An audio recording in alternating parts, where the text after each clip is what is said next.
అందరికీ నమస్కారం.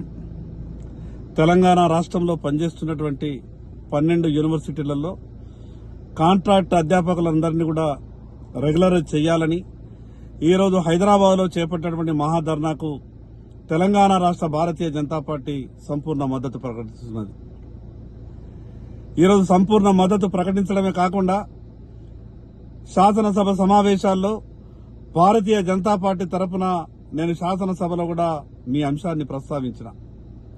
మరి అదేవిధంగా గౌరవ ముఖ్యమంత్రి రేవంత్ రెడ్డి గారిని కనీసం 3 నుంచి 4 సార్లు మీ సమస్య పట్ల మాట్లాడేటటువంటి ప్రయత్నం కూడా చేసిన.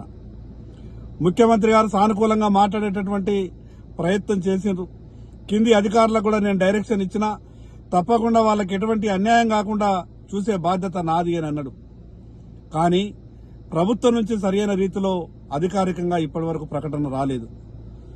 సుప్రీంకోర్టు జడ్జిమెంట్ ప్రకారం ఈ రాష్ట్రంలో 10 సంవత్సరాలు పనిచేస్తున్నటువంటి ఏ ఉద్యోగిని కూడా తొలగించడానికి వీల్లేదని, రోస్టర్ సిస్టంలో అపాయింట్ అయినటువంటి వారిని అన్ని రకాలుగా ఆదుకోవాలని ఒక పక్క సుప్రీంకోర్టు గైడ్లైన్స్ చెప్తే, జడ్జిమెంట్ చెప్తే, ఈ రాష్ట్రంలో ఉన్నటువంటి కొందరి అధికారుల అత్యుత్సాహం వల్ల ఈరోజు మాకెక్కడ అన్యాయం జరుగుతుందని ఈరోజు కాంట్రాక్ట్ అధ్యాపకులు ఆందోళన వ్యక్తం చేస్తా ఉన్నారు.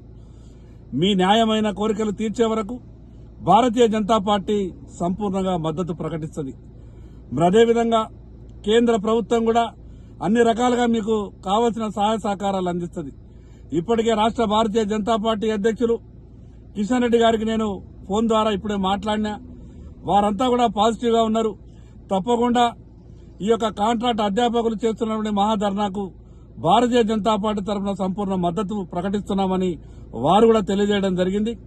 వారి తరఫున నేను మీకు మద్దతు ప్రకటిస్తా ఉన్నాను.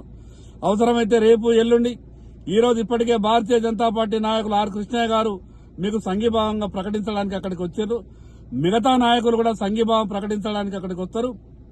ఈ సందర్భంగా మీ అందరి తరఫున ఈ ప్రభుత్వానికి విజ్ఞప్తి చేస్తా ఉన్నాను. ఒక సానుకూల వాతావరణంలో ఉన్నప్పుడు మీరంతా కూడా ఒక పాజిటివ్ గా ప్రభుత్వం నుంచి వాళ్ళకి రిప్లై ఇవ్వాల్సిన అవసరం ఉంది. రాష్ట్ర ముఖ్యమంత్రి గారు స్వయాన మాట్లాడిండు. గతంలో కాంగ్రెస్ పార్టీ ప్రతిపక్షంలో ఉన్నప్పుడు ఆ రోజు ఉన్నటువంటి టీఆర్ఎస్ ప్రభుత్వంపై ఎందుకు మీరు రెగ్యులరైజ్ చేయరు, అన్ని రకాల అర్హతలు ఉన్నారని మాట్లాడినటువంటి కాంగ్రెస్ పార్టీ ఈరోజు ప్రభుత్వంలోకి వచ్చిన తర్వాత వాళ్ళ మేనిఫెస్టోలో పెట్టిన తర్వాత ఎందుకు వాళ్ళ హామీని నిలబెట్టుకోలేకపోతా ఉన్నారో కాంగ్రెస్ పార్టీ ఈరోజు సమాధానం చెప్పాలా. నేను manifesto Congress party manifesto committee chairman అయినటువంటి శ్రీధర్ బాబు గారికి కూడా నేను మాట్లాడినా. మేనిఫెస్టో కమిటీ చైర్మన్ గా మీరు అంశాన్ని మీరు మేనిఫెస్టోలో పెట్టిండ్రు. మరి అదేవిధంగా గత శాసనసభలో కూడా మీరు ప్రతిపక్ష పాత్రలో ఉన్నప్పుడు మీరు మాట్లాడిండ్రు. ఈ రోజు ప్రభుత్వంలోకి వచ్చిన తర్వాత ఎందుకు వాళ్ళ న్యాయమైన కోరికలను తీర్చే ప్రయత్నం చేస్తలేరు అంటే వారు కూడా నేను తప్పకుండా ముఖ్యమంత్రి గారితో మాట్లాడతానని చెప్పారు. ఏది ఏమైనా మీరెవరు కూడా నిరుత్సాహపడవద్దు. మీరెవరు కూడా మాకెవరు అండగా లేరు అని భావించొద్దు. తప్పకుండా ఈ రాష్ట్రంలో ఉన్నటువంటి మేధావులంతా కూడా మీకు అండగా ఉన్నారు.